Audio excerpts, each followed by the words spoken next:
All right, what is going on, everybody? Welcome back to another video, another NBA video. In this video, we're going to talk about the eliminated Los Angeles Lakers and their future, and one of my favorite players, Luka Doncic, and what the future holds for him as a Los Angeles Laker.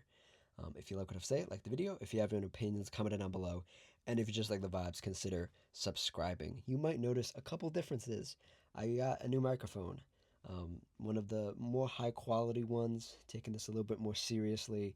I figured you guys deserved some better quality. And we have something new on screen as well. We have a little channel mascot on the left side, a little guy in a tux with a basketball as a head. I don't know why I thought that was cool. It just came to me, and I was like, this sounds cool. Let me try to make something up here. And there he is. He does not have a name yet. He might get a name, or he might just be there to take up some space in like this little blurred section of the screen. We might add some other stuff as well in the future, but I hope you guys enjoy the quality. Let me know if you like it down below. Let me know what you think of the mascot, and maybe if you want to leave a name for the mascot on the left, you can as well. But yes, let's get into this. I don't normally do these types of videos. I kind of wait till the whole playoffs is over and sort of like, because sometimes stuff comes out, stuff leaks out, things are reported, and I don't really like to do these videos, but I figured, let me make a video with this new setup. Let me get some reactions to how it sounds, how it looks, and that kind of stuff. But also get a chance to talk about one of my favorite players in Luka Doncic, and sort of, I want to say, what was a disappointing season, but every season that goes by without Luka winning an MVP or making a deep playoff run, at least to me, kind of feels like a little bit of a disappointment. And now that he's been a Los Angeles Laker essentially for a whole season now, and then some, I think now is the right time to talk about his future and the Lakers' future and all that stuff. So, um, primarily, let's talk about Luka first. Luka played a pretty healthy season of basketball. If I go look at I should have pulled this up because I really need to know how many games he played here.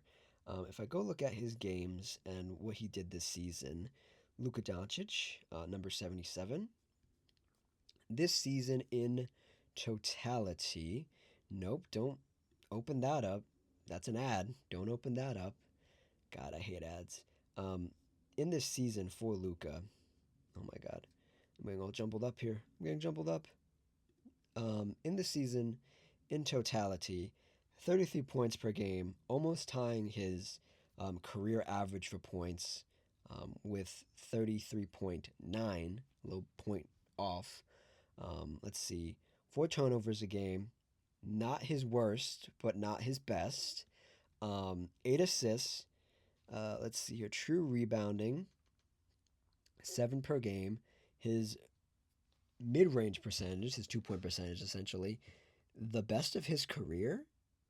Yeah, this was his best season, 2 point percentage wise, and he took the third or fourth or fifth most of his career attempted. His 3 point percentage, 36%, around average, a bit above average for his career, but maybe not the best over the last couple years. And then field goals attempted, um, the second most of his career, 22.8. And then field goal percentage, 47%. He's always a good field goal shooter, field goal like percentage guy. And then 35 minutes per game. He played 64 games. He did not, did he? He didn't qualify for MVP this year, I don't think. Even though, excuse me, even though that's his goal every year. Obviously, Luka wants to win. He's won at every other level he's played in basketball, except in the NBA. And for Luka now, delving into sort of his personal life a little bit, Luka Doncic is dealing with a divorce. He does have kids. I believe he has 2 kids. And you could tell at times his mind was like preoccupied with other things, but he did still find a lot of joy in basketball itself, and that's when he plays his best basketball is when he's healthy, when he's in shape, when his mind is a little bit clearer, or just in the moment of the game where he doesn't have to think about anything else but basketball. That's when he's at his best. And he did reveal a couple days ago that he will not be playing for his national team this summer. He's going to focus on his family, and his health, which I think is all valid reasons not to play for his national team. For those who don't know, Luka Doncic is Slovenian, and he's played for his national team almost every summer since he's been in the NBA. Since I think maybe the only time he missed it was when he went to the finals with the Mavericks that one year. And I think he even played that year as well. So his national team is very important to him, and for him not to play in it, it's a big deal. And I think it does come with the negatives of him having to deal with his divorce and his trying to get the dual custody of his kids. Um, that does take a toll on him mentally. I wish him nothing but the best, but also I think it's a positive for him to just rest and recover and be healthy. It's these NBA players. The big thing in the offseason is to be healthy and to be in shape. And for Luca, both those things have been a struggle over the past couple of years. And if he can get a full off season and just focus on himself and his family, I think that's a very good positive. Even though it might come with some negatives, he's going to spend a lot of the off season in Europe, um, dealing with his personal stuff, and hopefully him being at home and him being in Slovenia and him just living his life is going to be good for him. And hopefully he can stay in shape and he will be next season will be the best season of his career. Um, every season he's in preseason polls of like he's going to be MVP this season. And I truly do hope he wins an MVP. But to get into some of the negative stuff, I don't want to say the clock's running out, but every year that goes by, next year's gonna be his eighth year. He debuted in 2018. It's gonna be his eighth year. He's gonna be when's his birthday? February 20. So yeah, he's at some point next year he's gonna be 28 years old.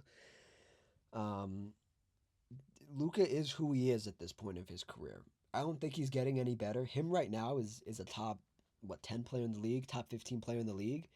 He's not getting any better, but that also means he's capped out at where what he's gonna be. And for him to be successful, the team around him is going to need to be built better. And the Lakers have a lot of questions that need to be answered. And to wrap this thing up about Luca himself, the only criticism I have of Luca, and I've always had of Luca, even as a fan, is Luca needs to stop complaining. He complains way too much to the refs. He just needs to stop it. And I've said this time after time, again and again. He just needs to stop complaining, focus on the game. I understand that the refs can be very infuriating and very frustrating, especially certain ones you feel like have it out for you. When Luka just focuses again on basketball and focuses on winning the games, I think he's a phenomenal player. I think he has the chance to be an MVP. But I think these little small things do add up over time. And um, once Luka, well, he's getting into his 30s now, I know how that feels. Getting closer and closer to his 30s, you start to think like maybe he is closer to a James Harden type of player than we are more uncomfortable with saying. Even though James Harden's a really good player, he hasn't been that successful in the playoffs. He's only been to the finals once. Same with Luka. They both lost in those finals. Um, you start to have these awkward conversations of like, is Luka a guy who can build a championship team around? And I still believe he is young enough and he's in his prime still that you can do that, but it will be up to the Lakers. And Luka is going to still have something to prove. Luka, for all it's worth, I'll read off his accolades right here. 6-time All Star, 5-time All NBA, 2-time scoring champ, Western Conference Finals MVP. Um, for all those things that he's worth, um, the team and him might need to give a little bit more, and there might be a little uh, give and go, with everything that's going to happen. But getting into the Lakers stuff, um, I believe that JJ Redick will remain the coach of this team for the foreseeable future. Maybe a couple more disappointing playoff exits that will be put into jeopardy, but I think JJ Redick, bottom right of his screen, is a great basketball mind, and I think he is a basketball purist. And I think I want to say he's unlocked something with Luca, but I feel like him and Luca they played together with the Mavericks very briefly, and they have a very long relationship at this point. JJ Redick can say things to Luca that a lot of other coaches probably couldn't say because Luca and him are, we'll say, friends, but now they're just coworkers. I think JJ tries to keep those things separately although they do play it pretty close to the chest in that they are friends, and I think they do get along very well. And I think JJ is good for Luca. Because at the end of the day, if I can be so honest, um, JJ Redick's a psycho in the best way possible. He's a psycho for basketball, and I think Luca's a psycho for basketball as well. And I think those things, when you pair those two people together, they work well. The other wrinkle in this, in going up the tree here from player to coach to front office to owner, is that the Lakers do have a new owner. Um, he's the owner of the Dodgers as well, and it was reported that he was bringing in a lot of people from the Dodgers to sort of help usher in this new era of Lakers basketball and help like modernize the Lakers front office and things like that, because the Lakers have been sort of operating the same way for a long time, that we're just the Lakers, people want to play for us. Duh, that hasn't necessarily been the case. They've had to make a lot of trades and had to make a lot of sacrifices, whether they have been young players, draft picks, um, big boomer bust team ups. Very recently, there was the one with LeBron James, Anthony Davis, Carmelo Anthony, Dwight Howard, Russell Westbrook that crashed and burned. There've been a lot of swings and misses for this Lakers team, and the person at the center of all of that was GM or whatever his title is, President of Basketball Operations, whatever it is, Rob Pelinka, left of your screen, right near my mascot, right there, next to Luca. Um, it's fallen a lot on him. And for what it's worth, I think Rob Pelinka is just an okay GM. I think he makes a lot of human mistakes, and that's okay. He will go down as one of the better GMs simply because he made this Luca deal, um, and that is what it is. But in the grand scheme of it, Rob Pelinka is going to be on the hot seat, and I don't want to say this is his last chance to prove himself as the guy, the main decision maker, but might be his last chance, his last offseason to really make something move and really make something happen for this team, especially if it's going to be in a post LeBron world for this Lakers team. And I think he does still have a couple cards to play. I think he makes very savvy moves sometimes. I mean, getting Marcus Smart this past offseason, amazing signing. That was a steal of a deal. Swinging and sort of missing on DeAndre Ayton. I get it. People get fooled by DeAndre Ayton. If you aren't familiar with DeAndre Ayton like I am, I've been a big fan of him since he played his college basketball at Arizona.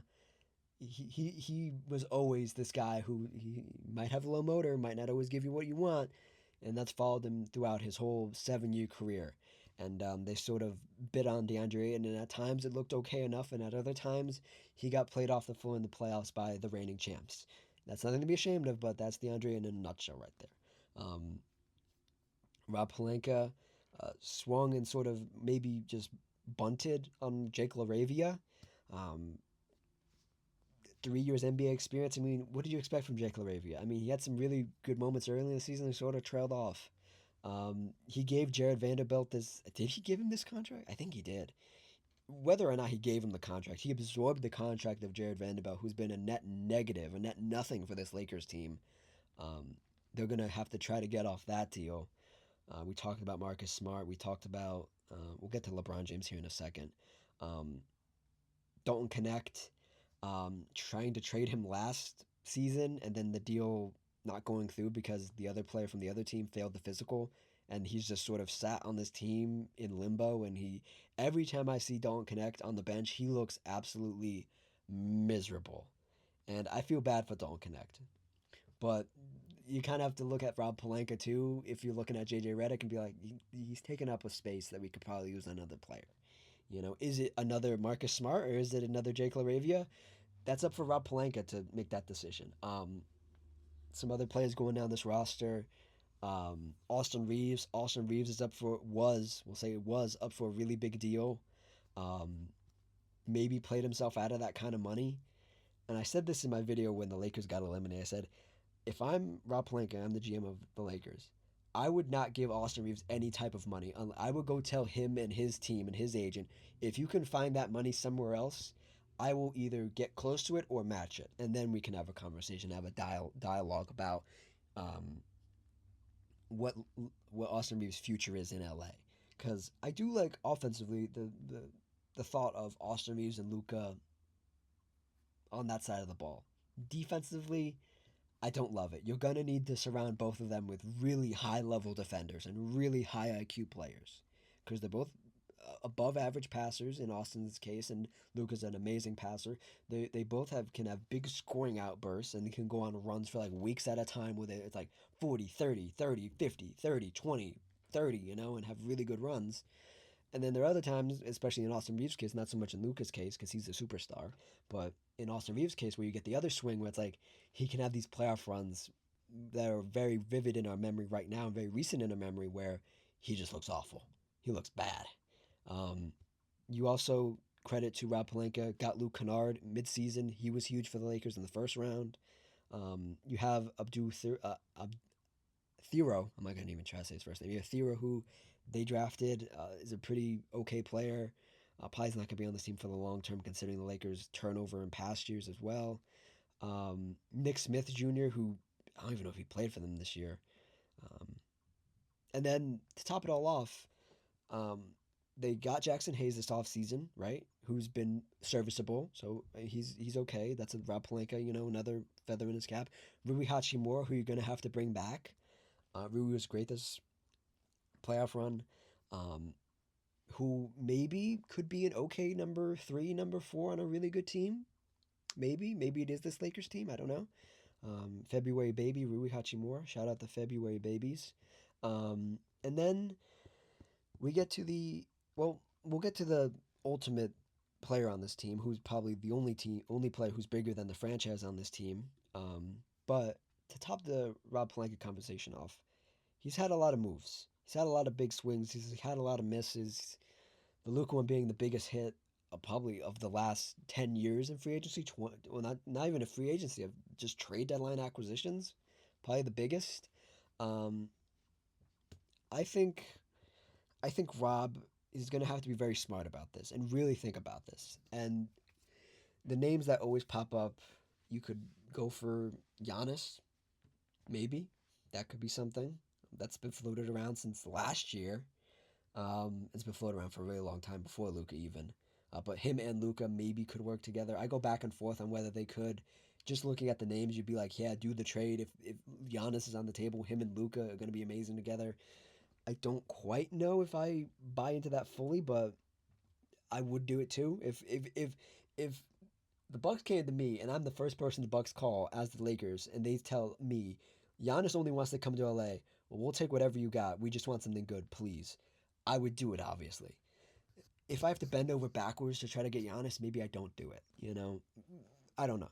It would have to see. I would have to see the circumstances of it, and then we go into sort of pseudo free agency here, and we go into thinking about the future.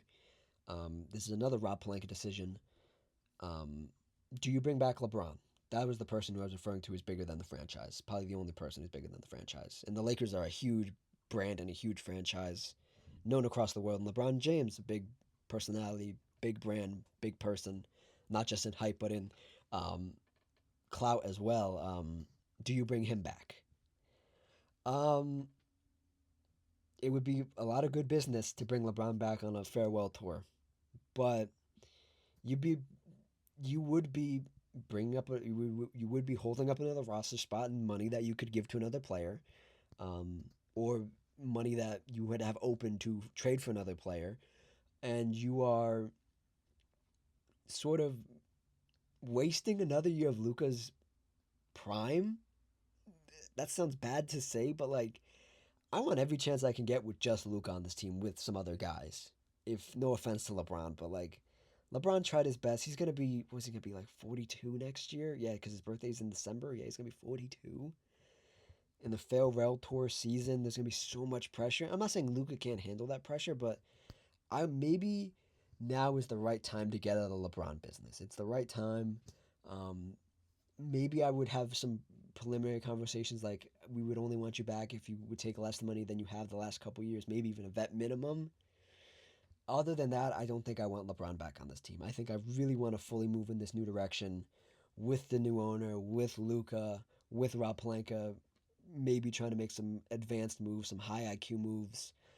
I think that would be the way to go. And I would say overall the LeBron and Luka experiment went okay enough. I mean, they did it on the fly last offseason, mid-season trade to get Luka. They played okay together.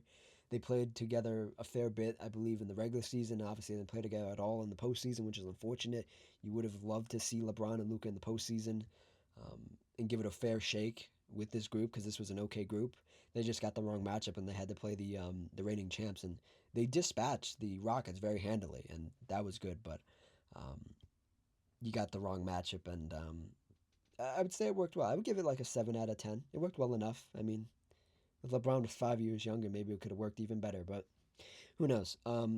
Keeping in theme with the free agency stuff here, and we'll talk about the free agents, just the free agents who could possibly be a Los Angeles Laker. Now, some of these players have team options, player options. Some of these are unrestricted free agents. We'll just start from the bottom, obviously. LeBron, unrestricted free agent. We already talked about him. Don't bring him back. All respect, but we don't. Lakers don't need that business anymore. This name interests me just enough to like make my ears prick up. Zach LaVine. Zach LaVine and Luca. You know where Zach LaVine was the best and what teammate he was with the best? He was the best when he was a Chicago Bull and he was just asking to score, be asked to score. And he, he was the best with a player like Lonzo Ball, who passes the ball, who commands a lot of attention, at least in transition, getting downhill. At that time, Lonzo was a pretty above average 3-point shooter. He had fixed his jump shot. Could Zach LaVine be in a similar situation with Luca, where you're like, maybe if Austin Reeves takes a little less money, or we can get Austin Reeves on a cheaper deal, maybe we can get Zach LaVine on a cheaper deal. He does hold a player option for $49 million. Maybe he wants the money over playing for the Lakers. But then again, I would like to preface, and like I said before, the Lakers always operate under the assumption if you talk to somebody as a Los Angeles Laker GM or something like that, you're probably going to get them. And Zach LaVine went to UCLA, California native, Los Angeles native, I believe. He would grasp at the chance. He would jump on the chance to play for the Lakers, I think. And you could maybe get him on a good deal. And him and Luca, Zach LaVine isn't the best on defense, but I feel like at times when he was in Chicago, he was a better defender. He is. How old is Zach? Zach LaVine's 31 years old. Oh my God.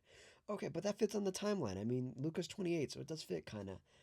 I could see that. I'm not pitching this as like that's the big offseason move for the Lakers, but it could work. I could see in some world maybe where you could convince the California native and UCLA alum Zach LaVine to come play for the Lakers on a discounted deal, perhaps, or maybe on a 1 year deal, and you say, hey, we could work something. If you play well in this first year, we'll, under the table, we'll say, hey, we'll guarantee you the next year. Just play this 1 year for us, and see what happens.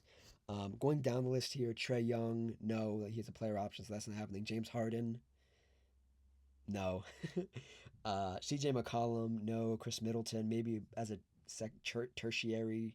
That's the word of the day. I used that in another video too. Tertiary, a secondary, third player, fourth player. Kristaps and Luca, they already played together in um, Dallas. It didn't really look great. It had its moments. Isaiah Hartenstein, that's a club option. They might decline that, but who knows? Isaiah Hartenstein would be a good center for the Lakers regardless. Um, Tobias Harris. I'm not going to let this playoff run fool me, Tobias. I know who you are. You might work well with Luca, but no. John Collins already in LA, but for the Clippers, maybe. Draymond Green, no, they're probably going to run that team back. He might even opt out of this player option and they restructure his deal. Anthony Simons could be an interesting get. Fred VanVleet, no, he's going to go back to the Rockets. Jonathan Kuminga, no, that's a club option too, but they'll probably decline that and maybe even let him walk. So you might be able to get Jonathan Kuminga. I don't know. KCP back to LA. That is a player option though for $21 million. He's probably going to take that and collect his $21 million and then possibly retire because KCP is 33 years old. Nikola Vucevic, don't know if I love it. And then we get into some other names like Harrison Barnes, no. Norman Powell, maybe. Maybe if he wants to come on a cheap deal. Colin Sexton, I would love Colin Sexton and Luca in the backcourt. That'd be good because Colin Sexton's a defender. Maybe his reputation precedes his actual production now, but why not give it a try? Yusuf Nurkic, I don't know about that. He's still really productive at 31, so maybe he'd be better than DeAndre Ayton. Let's put it that way. Zach Collins, no. Rui Hachimura. Rui Hachimura is the other one. If LeBron leaves, my main focus initially as the Lakers GM is to disgust Austin Reeves, not discuss Austin Reeves and the extension, and then Rui. I think Rui is going to be really good for this team without LeBron, and it's just Luka and him and maybe Austin Reeves. Bogdan Bogdanovic, no, even though him and Luka are kind of tight. That's a club option, though. Losing Dort. Losing Dort would be a big hit. That would be like Marcus Smart acquisition from last offseason on steroids. That'd be crazy. Mitchell Robinson, he would also be better than DeAndre, so keep an eye out on that one. And then we get into like Robert Williams, Kobe White, Matisse Thybulle, Mortiz Wagner, Luke Kennard, Maxi Kleber, Gabe Vincent, Brooke Lopez, Quentin Grimes, Kelly Oubre, DeAndre, and Kevon Looney. We're starting to get into that other tier player that maybe is like not your first priority to try to pair with Luca. It might be good in as like fifth week of free agency, second month of free agency, but not the first play you want to try to get. But yeah, just some names to think about. Um, Again, it's so tough. It's so tough because like with the first apron, with the second apron, with teams like trying to like remain sort of, especially next year, remain sort of competitive, especially with the lottery being restructured. You might find it hard to get teams to give you their best players or give you even their second or third best player. Um, the Giannis door is still fully open. In some scheme, maybe like you could maybe this is wild, but I'll say this: maybe you could get in on the if the Knicks flare out in the playoffs, you could get in the Karl Anthony Towns business. You could maybe do a three-team deal: Lakers, Bucks, um, Knicks, where like the Knicks send Cat to L.A. and the Bucks send Giannis to New York, and the Bucks get everybody's draft picks that are remaining from whatever deals they've done in the past. Maybe that could do it. And obviously you make the money work like that, but you could do that. That's a wild idea. I just thought of that on the fly. It probably doesn't even make sense or financially as well, but we'll see. I think the door's wide open, and if I'm Rob Pelinka, I would be eyes open, ears open. I don't know how you open your ears, but ears open, and try to maximize these, especially these next like 3-4 years, because once you get to 32, I'm not saying Luka's like injury prone, but he kind of is at this point. You don't get less injured as you get older. You probably get more injured as you get older, and maybe Luka can defy the odds just like LeBron has. Maybe that's in him. I don't know, but I would definitely keep my every option open, and that includes not bringing back Austin Reeves because Austin Reeves isn't the best defender, and you saw it in this playoff series, especially against less so against the Rockets because the Rockets only had to play against him for 2 games, but especially against Oklahoma, who you're gonna have to go through the champ to get to the championship. They're gonna pick on the weakest defender, and you can hide one bad defender if you're JJ Redick. Hiding two or three bad defenders, oh no, it's not gonna go. That's not gonna happen. Not in the West, man. Not in the West.